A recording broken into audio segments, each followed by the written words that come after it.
বলবেন না তো আল্লাহ বুঝবে কিয়ামতের মুখে বল দেওয়ার দরকার লাগবে না, বোবা করে তোল। সেদিন জিজ্ঞাসা করবে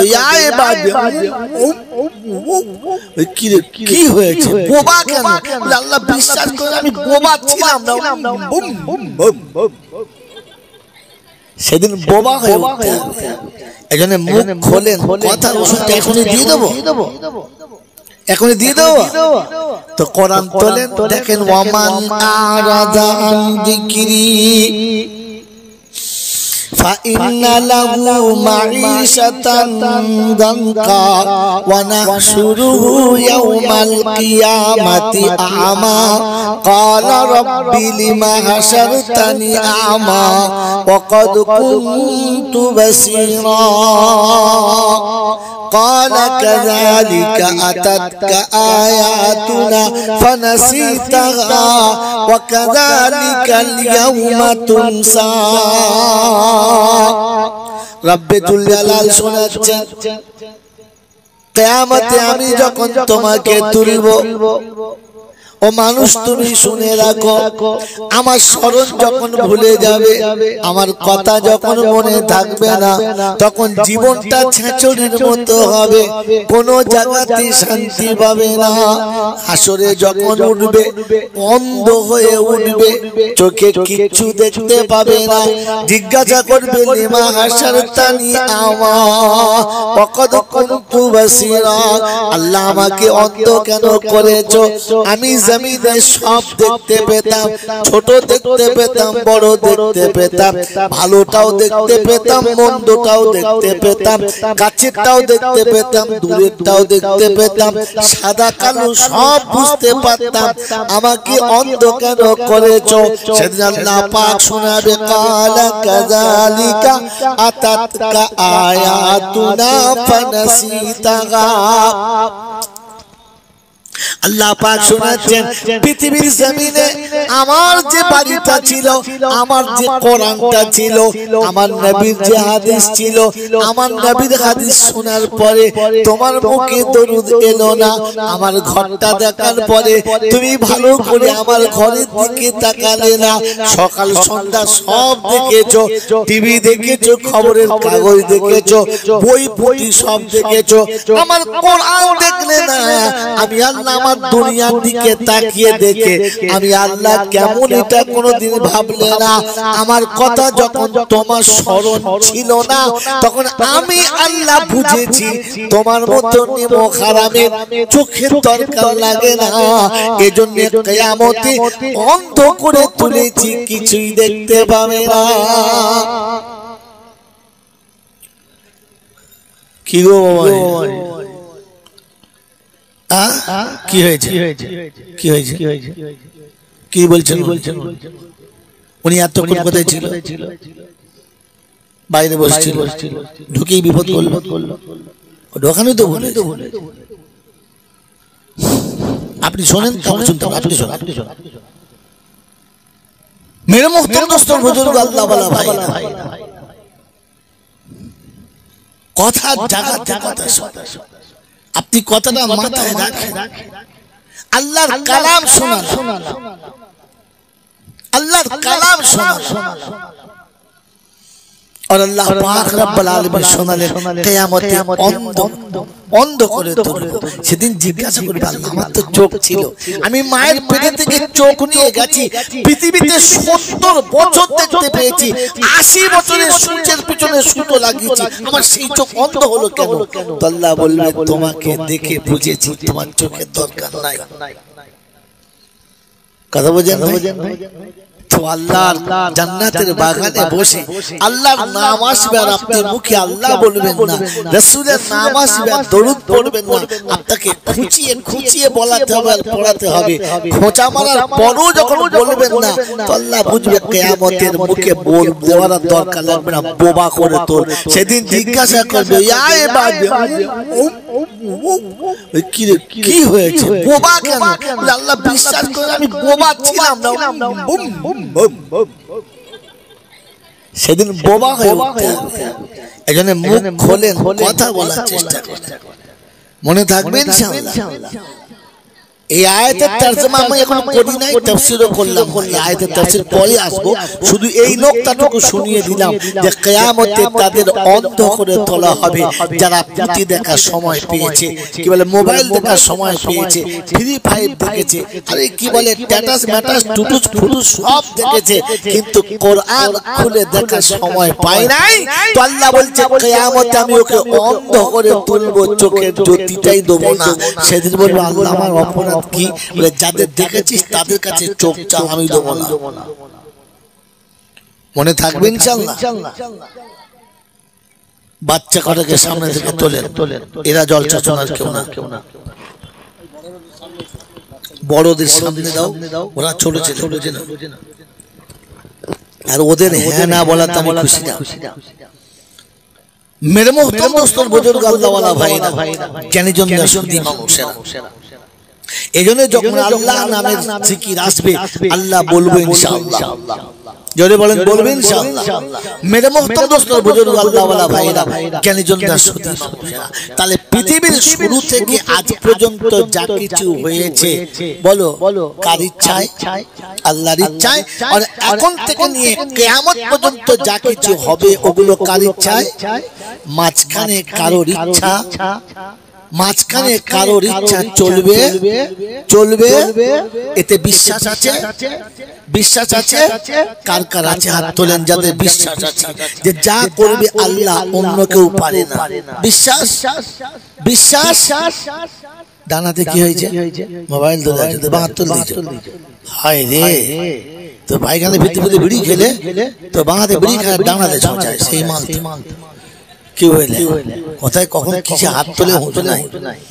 বাবাজিরা শোনার আল্লাহরা, জ্ঞানী জনরা সুধী মানুষেরা, আমার বুদ্ধিজীবীরা, তাহলে আপনারা নিজেরাই হাত তুলেছেন। এবারে বলেন পৃথিবীর যা কিছু হয়েছে আল্লাহর ইচ্ছায়, আর যা কিছু হবে সব আল্লাহর ইচ্ছায়, এটা বিশ্বাস। এটা যদি বিশ্বাস ছিল তাহলে মুসলমানের ছেলে নিজের বিবি নিয়ে ছাগল নিয়ে আজমিরে কি করে গেল?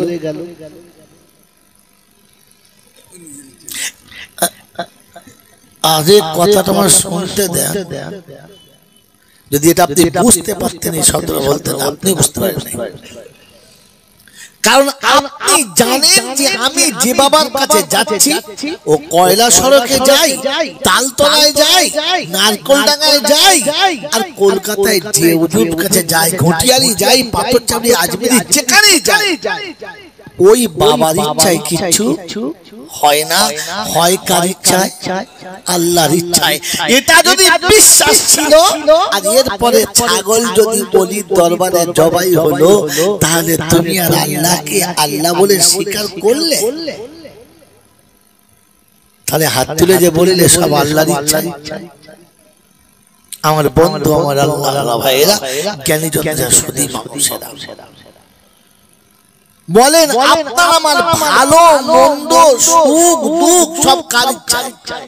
জোরে বলে আল্লাহর ইচ্ছা। বিশ্বাস বিশ্বাস এগুলো সব আল্লাহর ইচ্ছায়। আর আল্লাহ পাক শোনাচ্ছেন ইন্না শিরকা লাযুলমুন আযীম।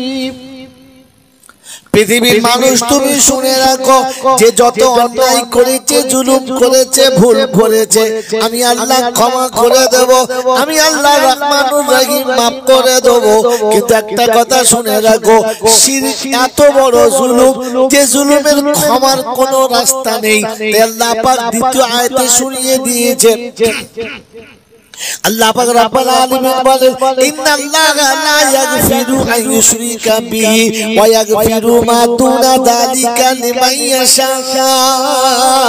পৃথিবীর মানুষ যত অন্যায় করুক না কেন, আমি আল্লাহ যদি চাই বা ইচ্ছা করি ক্ষমা করে দিতে পারি। কিন্তু শিরক যারা করেছে, শিরক যারা করেছে, আমি আল্লাহ শিরকের গুনাহ ক্ষমা করে। জোরে বলে দেবে না। যাদের বিশ্বাস আছে অমুক বাজারে গেলে আমার এইটা হবে, অমুক বাবার কাছে গেলে এইটা হবে, আমার বাড়ির সামনে কেজি ইন লিখে দিলে এইটা হবে, এরা আল্লাহর সঙ্গে শিরক করেছে কিনা? কারণ আমি তো জানি সব কিছু আল্লাহ করে দেবে, তার ইচ্ছার বাইরে কিচ্ছু হবে না, সে যেটা চাইবে সেটা হবে। পৃথিবীর কে কি চাইলো ওটা কিন্তু হবে না, হবে সেইটা যেটা আল্লাহ চাইবে। এটা যদি বিশ্বাস ছিল, ছাগলটা মসজিদে কেন এলো না বলো, মুরগিটা মসজিদে কেন এলো না বলো, এতিম মিসকিনের খাবারটা কি করে ওই গিয়ে মাজারে কবরের উপরে ছড়াছড়ি গেল বলো? তোমাকে ওখানে গিয়ে সেজদা করে ঈমান হারা থেকে বলেছিল তুমি তো এমন কাজটা করেছো, শিরকের খাতায় চলে গেছো। আল্লাহ পাক শোনাচ্ছেন, আল্লাহর নবী শুনিয়ে দিয়েছেন, ও বিশ্ববাসী শুনে রাখো, কুল্লু মুহদাসিন বিদআ ওয়া কুল্লু বিদআতিন দালালা ওয়া কুল্লু দালালাতিন ফিন্নার। নতুন আবিষ্কৃত যত আমল তুমি করেছো এটা হলো গুমরাহি, আর গুমরাহির শেষ ঠিকানা হলো জাহান্নাম। তুমি জাহান্নামের আমল করতে চলেছো। ও বন্ধু শুনে রাখো, এই মানুষগুলো যখন মরণের সময় হবে, জবানে কলমা আসবে না, তওবা নসিব হবে না। হাক্কানি আলেম যদি পাশে বসে তওবা করায়, বিশ্বের ওলি যদি পাশে বসে তওবা করায়, আয় মুসলমানের ছেলে শুনে রাখো, মরণের সময় তওবা নসিব হবে না। তওবা নসিব যার হবে না, ও বন্ধু কলমা তার নসিব হবে না। মেরে মোহতরম দোস্তর বুজুর্গ জ্ঞানী যোদ্ধা সুধী মানুষেরা, আপনাদের প্রশ্ন হতে পারে আমার উপরে, হুজুর আমি যদি তওবা করি কেন তওবা কবুল হবে না? ওরে বোকা, তওবার প্রথম শর্ত হচ্ছে অনুতপ্ত হওয়া, আর অনুতপ্ত হয় ভুল করে। ভালো কাজ করে কেউ অনুতপ্ত হয় না, খুশি হয়। অর্থাৎ আপনি শিরক করে খুশি ছিলেন, অনুতপ্ত হওয়ার কোনো কায়দা না। আর যতক্ষণ আপনি অনুতপ্ত হবেন না, যখন খারাপ কাজটাকে নেকির কাজ মনে করে করেছেন, তখন আপনি ওই কাজে তওবা কোনোদিন করবেন না। আর তওবা যখন হবে না, তো কলমা নসিব জোরে বলে। ও মক্কাতে গিয়ে মরুক আর মদিনায়, আজমিরে মরুক আর ফুরফুরায়, ও ঘুটিয়ারি শরীফ মরুক আর পাথর চাপিতে, যে ওলি দরবারে মরবে মরুক, ও মদিনা শরীফে গিয়ে মরবে মরুক, ওতে আমার অসুবিধা লাগে না। তবে ও পাক্কা জাহান্নামী, এতে বলতে বাধা রইল।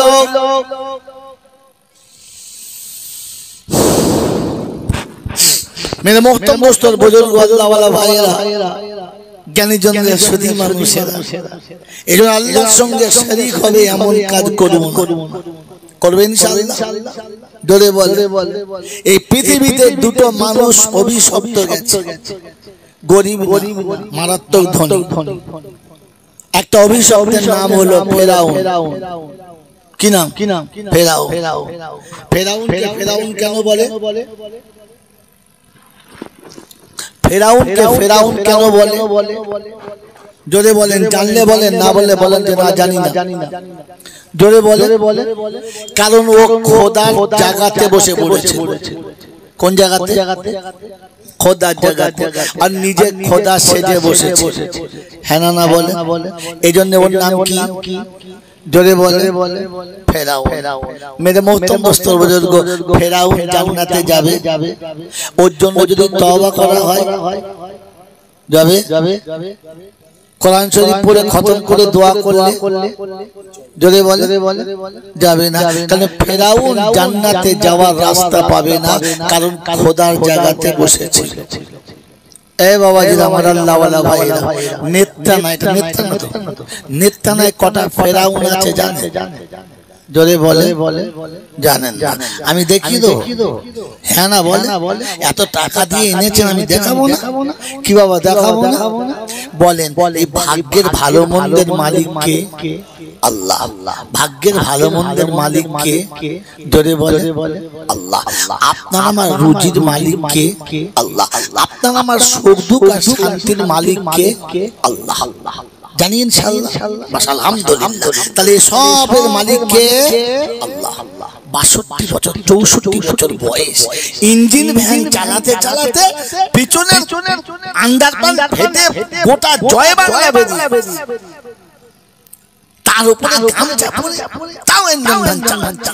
বেলা 1:30 থেকে 2টোর সময় ভাজা পোড়ার দোকানে বসে মুড়ি কিনে একটা চপ আর 2টো কাঁচা লঙ্কা দিয়ে কাঁচা কাঁচা কাঁচা কাঁচা খাচ্ছে।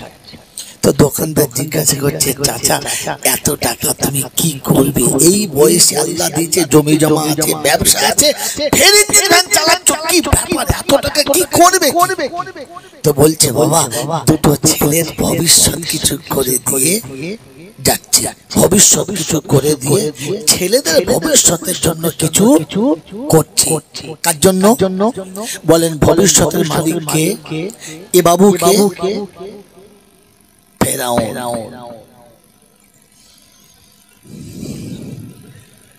কারণ ভবিষ্যতের মালিক আল্লাহ ছিল, আল্লাহকে সরিয়ে ও ঢুকে দিয়ে বলছে ছেলের ভবিষ্যৎ করে দিচ্ছে। এই মুখ বন্ধ করে উঠে পড়।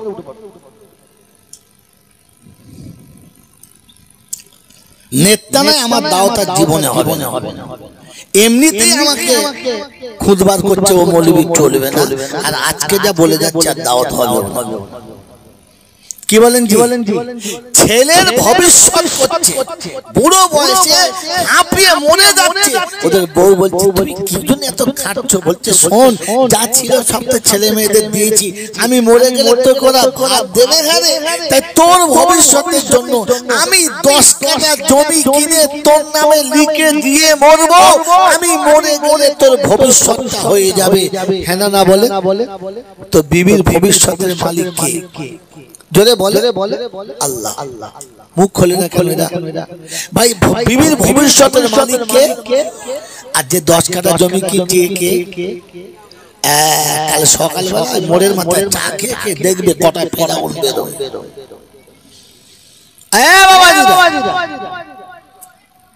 আমার বাবাজিরা, আমার সোনার চান বন্ধুরা, আমার সোনামণি মায়েরা বোনেরা, ভাবেন বসে বসে 2টো ছেলে 6টা বাড়ি, এবার চারিদিকে বাউন্ডারি, দুর্দান্ত টাকা পয়সা মাল করি, গরিবকে দেয় না, এতিমকে দেয় না, মিসকিনকে দেয় না, খালি জমা। এত কি হবে গো চাচা? বলে, ছেলেদের সুখের জন্য একটু কিছু করে যাই। আমি বাপ, আমি যা কষ্ট পেয়েছি, ছেলেদের জন্য এই দুঃখ না হয়, ছেলেদের সুখের জন্য আমি কিছু করে যেতে চাচ্ছি। ছেলেদের আপনার সুখের মালিক কে? জোরে বলে এই ভদ্রলোক কে? জোরে বলো। কাল সকালবেলা উঠে চালের দোকানে বসে বসে দেখবে কটা ফেরাউন বেরোয়। আমার বন্ধুরা, আমার আল্লাহওয়ালা ভাইরা, জ্ঞানী জনেরা, সুধী মানুষেরা, ফেরাউন জীবনে কোনোদিন তার দেশের লোককে তার রবের সঙ্গে পরিচয় করায় নাই। করিয়েছে? এই কথা শোনেন, জমা রাখবেন। ঈমান আমাদের কথা চলছে, স্লিপ করলে ঈমান নষ্ট হয়ে যাবে। কথা ভালো করে শুনেন। ফেরাউন জীবনে তার অধীনস্থদেরকে, তার প্রজাদেরকে, তার খাদেমকে, নওকর চাকরকে কোনদিন রবের সঙ্গে পরিচয় করায় না। কিন্তু ফেরাউন মাঝে মাঝে আল্লাহকে আল্লাহ বলতো। আমি আপনাকে নমুনা সহ, দালাইল সহ শুনিয়ে যাচ্ছি নকল লাগে। একসময় ফেরাউনের দেশে পানি হচ্ছে না, দেশ শুকিয়ে যাচ্ছে, মানুষ মরে যাচ্ছে, গরু ছাগল মরে যাচ্ছে। তো ফেরাউনের সব বান্দা এসে বলল, খোদা তুই কিরম খোদা, পানি নাই, গাছপালা মরে যাচ্ছে, গরু ছাগল মরে যাচ্ছে, আমরাও মরে যাবো পানি না খেয়ে, পানির ব্যবস্থা কর। তো ফেরাউন বললে, কালকে পানি হবে, যা কালকে পানি হবে, যা। ফেরাউন বলে দিলে কালকে পানি হবে, যা। কিন্তু ও তো জানে পানি আমার হাতে নাই, কার হাতে? আল্লাহর হাতে। রাতের বেলা সব বান্দা ঘুমিয়ে গেছে, ও নামাজের মুসাল্লা বগল করে নিয়ে বার হয়েছে। নীল নদের পাশে পাহাড়ের আড়ালে গিয়ে ওযু করে নীল দরিয়াতে ইতমিনানের সঙ্গে 2 রাকাত নামাজ পড়ে আল্লাহর কাছে হাত তুলে বলছে, আল্লাহ আমি তো জানি আসল মালিক তুই। কিন্তু আমাকে যে খোদা সাজতে খুব ভালো লাগে, তাই আমি একটু খোদা সেজেছি। আমার বান্দাদের কাছে বলেছি পানি হবে, যদি পানি তুই না দিস তাহলে আমার খোদাই কালকে শেষ হয়ে যাবে। আল্লাহ তুই একটু আমার ইজ্জতটা রাখ। তাহলে ফেরাউন মাঝে মাঝে খোদাকে ডাকতো। আমি এর পরের ঘটনা বলবো না, কারণ যে পয়েন্টে যাচ্ছি পয়েন্টটা শুনে নেন। ফেরাউন মাঝে মাঝে খোদাকে ডাকতো, কিন্তু জীবনে কোনোদিন নিজের অধীনস্থে যারা আছে তাদেরকে খোদার সঙ্গে পরিচয় করাতো না, আর কাউকে খোদার সঙ্গে খোদা আছে বলে বোঝাতো না। তার নমুনা ফেরাউনের ঘরের একটা কাজের মেয়ে, একটা বান্দি, একটা চাকরানি, বিকেল বেলা মাথার চুলটা ঝাড়তে ঝাড়তে চিরুনি হাত থেকে পড়ে গেছে। উনি চিরুনিটা তুলে বলেন বিসমিহি তাআলা, আল্লাহর নামে চিরুনিটা আমার তুলে নিলেন বিসমিল্লাহ বলে। তো ফেরাউন তো বাজা, ওর একটা পুষ্টপুত্র কন্যা ছিল, মানুষ করে মেয়ে। ওই মেয়েটি বললে কোন আল্লাহর নাম নিলি? কে সেই রব, কে সেই আল্লাহ? তো বাঁধি বলছে হুয়া রব্বি ওয়া রব্বুকি ওয়া রব্বু আবাইকি ওয়া রব্বুল আলামিন, যে আমার রব তোর রব তোর বাপের রব আর সারা কায়নাতের রব সে হলো আল্লাহ। বলছে কেন হুয়া আবুক, আমার বাপ ও আল্লাহ না? বলে না, ও আল্লাহ না, আল্লাহ হতেই পারে না। এই কথা যখন বেটি শুনেছে, বাপ কা বেটি রক্ত গরম হয়ে গেছে, আর ছুটে গিয়ে বাপকে বলছে আব্বা তুমি রব না? বললে হ্যাঁ। কেন কি হলো? বলছে কাজের মেয়ে বাঁধি বলে নাকি আরেকটা রব আছে, তুমি রব না। আমি আর গল্পটা শোনাবো না। এখানে কি বোঝাতে চাচ্ছে? সে নিজের বাচ্চাদেরকেও রবের সঙ্গে পরিচয় করালো না, সে নিজে রব সেজে বসেছিল। হ্যাঁ না বলেন? অনুরোধ নেতানা লোকেদের কাছে জলসা শুনবেন না, বুঝবেন। বলেন আপনার আমার কোলে বাচ্চা দুটো দিয়েছে কে? আল্লাহ। এই বাচ্চারা বোবা ছিল না, কথা বলতে বলতে এসেছিল? বোবা ছিল। যখন এসেছিল কালা ছিল না, সব শুনতে শুনতে আসছিল? কালা ছিল। যখন আসছিল তখন দেখে আসছিল না, অন্ধ ছিল। কোরআন চলছে ওয়াল্লাহু আখরাজাকুম মিন বুতুনি উম্মাহাতিকুম লা তা'লামুনা শাইআ وجعل لكم السمع والأبصار والأفئدة لعلكم تشكرون। 14 পারা সূরা নাহলের 64 থেকে 66 নম্বর আয়াতে আল্লাহ পাক রব্বুল আলামিন শোনাচ্ছে, ও বিশ্ববাসী শোনো, আল্লাহু আখরাজাকুম মিন বুতুনি উম্মাহাতিকুম, যেদিন তোমাদের মায়ের উদর থেকে আমি পৃথিবীর জমিনেতে এনেছি। ওয়াজালা লাকুমুস সামা লা তা'লামুনা শাইআ, তুমি কিছুই জানতে না। চোখ ছিল কিন্তু দেখার ক্ষমতা ছিল না, কান ছিল শ্রবণ শক্তি ছিল না, জবান ছিল তুমি কিছুই বলতে পারতে না। তোমাকে বোবা এনেছি, অন্ধ এনেছি, বধির এনেছিলাম। অবিশ্ববাসী কোরআন শুনিয়ে দিয়েছে ওয়াজালা লাকুমুস সামা, কিছুদিন চলে যাওয়ার পরে আমি শ্রবণ শক্তি দিয়েছি। বাচ্চা বিছানায় শুয়ে আছে, আপন মনে খেলা করছে, দূর থেকে নানি দেখেছে, আমার দাদু ভাই তুমি কেমন আছো, আমার দাদু ভাই তুমি কেমন আছো। বাচ্চা তখন এদিক ওদিক তাকাচ্ছে, তার মানে কানে শ্রবণ শক্তি চলে এসেছে। তখন সবাই বলে হ্যাঁ শুনতে পাচ্ছে, হ্যাঁ না বলেন। ওয়াজালা লাকুমুস সামা ওয়াল আবসারা, আস্তে আস্তে চোখে জ্যোতি দিয়েছি। মায়ের পেটে থেকে পৃথিবীতে পড়েছে। মাসির বুকে দুধ থাকলে ধরাও ধরে যাবে, দাদির বুকে দুধ থাকলে দাও ধরে যাবে, নানির বুকে দুধে দিলে ধরে যাবে, পাড়ার যে কোনো মেয়ের বুকে দিলে দুধ টেনে খাবে। খাবে কি খাবে না?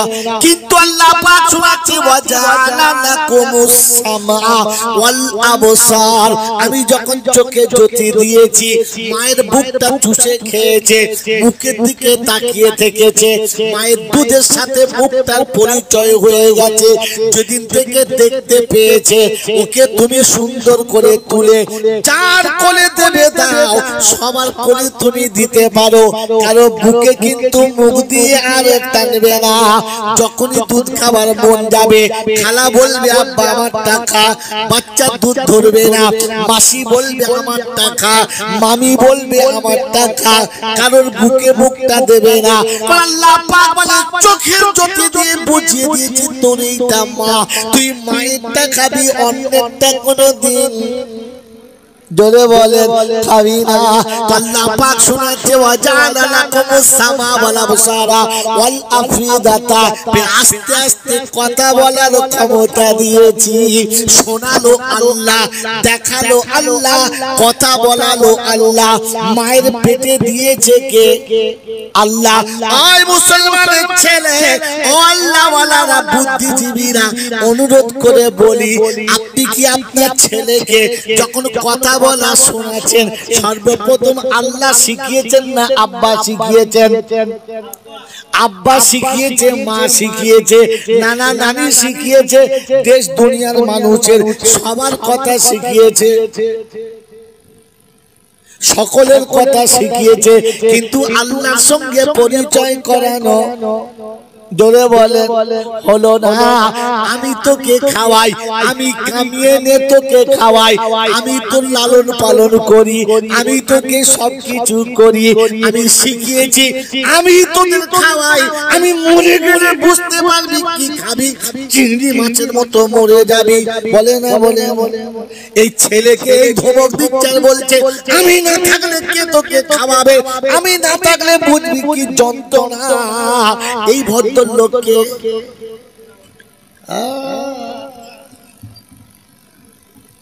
ফেরাউন রে তুই একবার বুঝতে পারলি না যে ছেলে মায়ের কোলে বাপ হারিয়েছে ও না খেয়ে কোনোদিন মরে না, যে ছেলে আতুর ঘরে মা হারিয়েছে ও না খেয়ে মরে না, যাকে আল্লাহ দু চোখে অন্ধ করেছে ও না খেয়ে মরে না। তুই বুড়ো হয়ে টুবড়ে মরে গেলে তোর ছেলে না খেয়ে মরবে না, কারণ রুজির দায়িত্ব কার হাতে? আল্লাহর হাতে। আল্লাহ পাক শুনিয়েছেন ওয়া মা মিন দাব্বাতিন ফিল আরদি ইল্লা আলাল্লাহি রিজকুহা, আমি জমিনে প্রাণী পাঠানোর আগে রুজির ব্যবস্থাটা করে দিয়েছি। ও মুসলমানের ছেলে, আজকে জলসাতে মনে করো এমন এমন করে রুজির ভয় দেখায় যারা, আর একটা ফেরাউন হলো। এই ফেরাউন যখন মরে যাবে 40-এর খানা হবে, চাহারাম হবে, বিরিয়ানি হাড়ি ভর্তি হবে, খাসির বিরিয়ানি হবে, চিকেন বিরিয়ানি হবে। বলো ফেরাউন জান্নাতে যাবে না? কি বলো যাবে? এবারে কে কে এরকম ফেরাউন আছো মনে মনে কর, বাড়ি গিয়ে ঘরে শুয়ে শুয়ে ভাববে আমি ফেরাউন নই। আমার বাবাজিরা, আমার সোনার চাঁদ বন্ধুরা, আমি আমি আমি আমি একবার ভেবে দেখি, মুসলমানের ছেলে খানিকক্ষণের জন্য শুনে নিন, এটা আমার শ্বশুর, আমি হলাম জামাই। বুঝে নিন খানিকক্ষণের জন্য। আমার বিয়ের সময়তে আমাকে 5 লাখ টাকা হাতে দিলে, 50 ভরি সোনা দিলে, 4 চাকা গাড়ি দিল, বাস করার জন্য এখানে 10 কাঠা জায়গা দিল, তার উপরে 4 কামরা বাড়ি করে দিল, খাট পালং তোষক যা ছিল সব দিল। এরপরে ব্যবসা করে খাওয়ার জন্য, ব্যবসা করে খাওয়ার জন্য একটা ভালো দোকানও করে দিল। ভালো করে বুঝবেন বন্ধু আমার আল্লাহওয়ালা ভাইয়েরা, আমি তো পাক্কা দোকানি ছাড়া দোকানেও কিচ্ছু বুঝি না। লস করে মাল অর্ধেক সব শেষ করে ফেললাম, আবার দোকানটা সাজিয়ে দিল। এরকম শ্বশুর যদি কোনোদিন আমাকে ডেকে বলে বাবা বুড়ো হয়ে গেছি, তোমার মায়ের শরীরটা খুব খারাপ, বাড়িতে একটু দরকার আছে, খানিকক্ষণ এলে ভালো হতো, ওই শ্বশুর ডাকলে যদি আমি বলি ব্যস্ত আছি, আমি এখন কাজে ব্যস্ত আছি, এখন যাওয়া যাবে না, ওই জামাইকে কি বলি আপনারা সম্বোধন করবেন? কি বলবেন? জাত নেমু খারাপের বাচ্চা রে, রক্ত খারাপ রে, হ্যাঁ না বলে? এই মানুষ তোর মতো ছাচড়কে রোড থেকে তুলে নিজের মেয়ের সাথে বিয়ে দিল, ঘর বাড়ি সব করে দিল, তো চাষবাস সব করে দিল। সেই শ্বশুর ডেকেছে, বাবা একটু এসো না, একটু কাজ ছিল। তুই কি করে মুখের উপর জবাব দিলি? তুই মুখের উপর কি করে জবাব দিলি আমি ব্যস্ত আছি, যেতে পারবো না? এই শব্দ যদি আমি বলি তো পাড়ার লোকেরা আমাকে কি ভাষা বলবে? নেমো খারাপ বলবে না? হ্যাঁ না বলে পাক্কা? হ্যাঁ বুঝে ফেলেছি। পাকা কি? হ্যাঁ জাত বেঈমানের বাচ্চা রে, ওটা মানুষ। হ্যাঁ না বলে? জোরে বলে। বলবে তো? বলবে তো? তাহলে আমাকে কি বলবে? বাপের শরীরের ভেতরে দুপোটা নোংরা পানির জন্ম কে দিয়েছে? জোরে বলো। ওই বাপের পাইপ লাইন থেকে বার করে মায়ের ড্রেনে জমা কে দিয়েছে? ওখান থেকে লিকুইডটাকে ফিল্টার করে ওখানে সুন্দর রক্তের থামকে তৈরি করেছে। ওই রক্তের থামের ভিতরে গোছের টুকরো কে বানিয়েছে? ওখানে হাড়ের টেক্সচার কে দিয়েছে? এত সুন্দর চেহারা কে বানিয়েছে? উপরে প্লাস্টিক সার্জারি কে করেছে? ওই মায়ের পেটে কে খাইয়ে বড় করেছে? ওখান থেকে পৃথিবীর জমিনে কে এনেছে? ওই জমিনে এনে তোমাকে জান্নাতের খাবার কে খাইয়েছে? মায়ের বুকের দুধটা মায়ের রক্তের না জান্নাতের? ডাক্তাররা মাঝে মাঝে বলে না ভালো মন্দ খাওয়া, মাছের ঝোল খাওয়া দুধ বাড়বে, বলে না? মাথা মোটা বলে খাওয়াবার মালিককে, দুধের মালিককে। যদি ভালো মন্দ নরম মাছ খেলে, কচি কচি গোশ খেলে, ছোট ছোট মুরগি খেলে দুধ বাড়তো, তাহলে যে মেয়েগুলোর বিয়ে হয় না ওদের দুধ এত বড় হতো যে কোঁচড়ে দড়ি বেঁধে রেখে দিত। মাল বুঝে না, হাসে খায়। বোকা দুধের মালিককে যদি বলো ইয়ে মাল বলছে তুই এই খা ওই ওদের হয় নাই কেন? বাবাজিরা আমার শোনাচ্ছেন বন্ধুরা, তাহলে মায়ের বুকে দুধটা কে দিয়েছে? আল্লাহ। কোত্থেকে পাঠিয়েছে? জান্নাত থেকে। জান্নাত থেকে। এই জন্য মেরে মোহতরম দোস্তর বুজুর্গ আমার জ্ঞানের জন্য, দুধের ভেতরে আহারও আছে, ঔষধও আছে, দুধের ভেতরে পিপাসার পানিও আছে, খাবারও আছে। হ্যাঁ না বলে? আর চারটে ওর ভেতরেই আছে। জান্নাতের খাবারে চারটে আছে। তবে জান্নাতের খাবারটা ডাইরেক্ট খেলে ওর ফলাফল আলাদা, আর ইনডাইরেক্ট খেলে ওর ফলাফল আলাদা। মায়ের কাছে থেকে ভায়া হয়ে এসেছে, তাই বাচ্চা দুধ খাবার পরে একদিন কিংবা দুদিন বাদে কি 4 দিন বাদে পায়খানা করে, পেচ্ছাপ করে।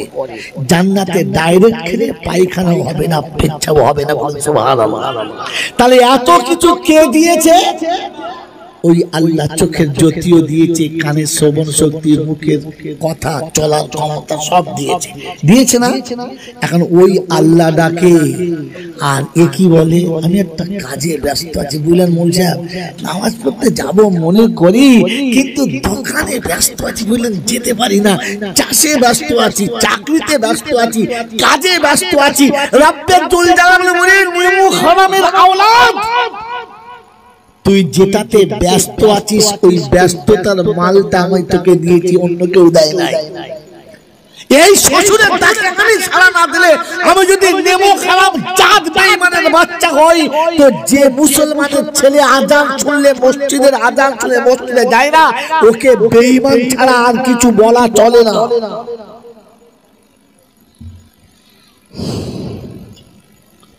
मेरे मोहतरम दोस्त और बुजुर्ग अल्लाह वाला भाईरा नेताना लोक আমার নাম ছিল চাঁদা দেবে না।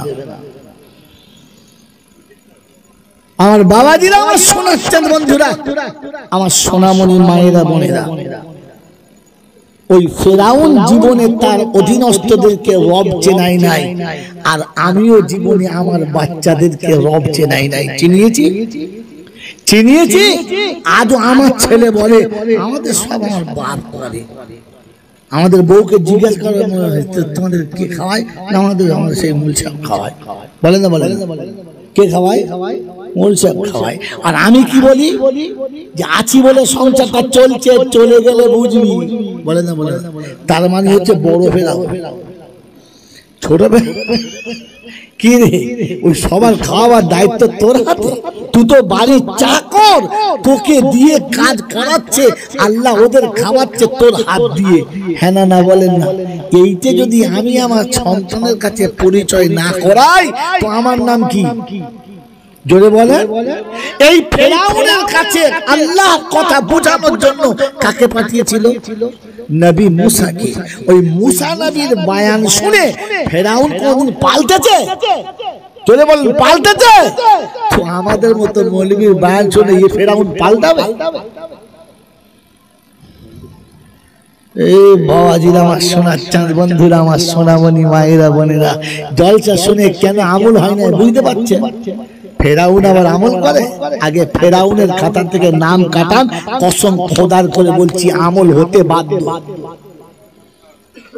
আল্লাহ পাক রব্বুল আলামিন শোনাচ্ছেন, পরের কথা শুনলেন, ফাসিরু ফিল আরদি, পৃথিবী ঘুরে দেখো আমি আল্লাহ কিরকম সাজিয়ে রেখেছি। মেরে মোহতরম দোস্তর বুজুর্গ, তাই কবি লিখেছে, পরিশ্রমে মাল আনে, পুণ্যে আনে সুখ, অলসেতে দুঃখ আনে, অলসতায় দুঃখ আনে, অলসতায়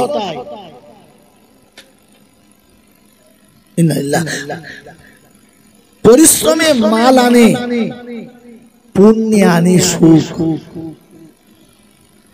আর অলসতায় দারিদ্র আনে, পাপে আনে দুঃখ। কথা বুঝে আসছে বাবাজি? কবিতা মনে রাখবে।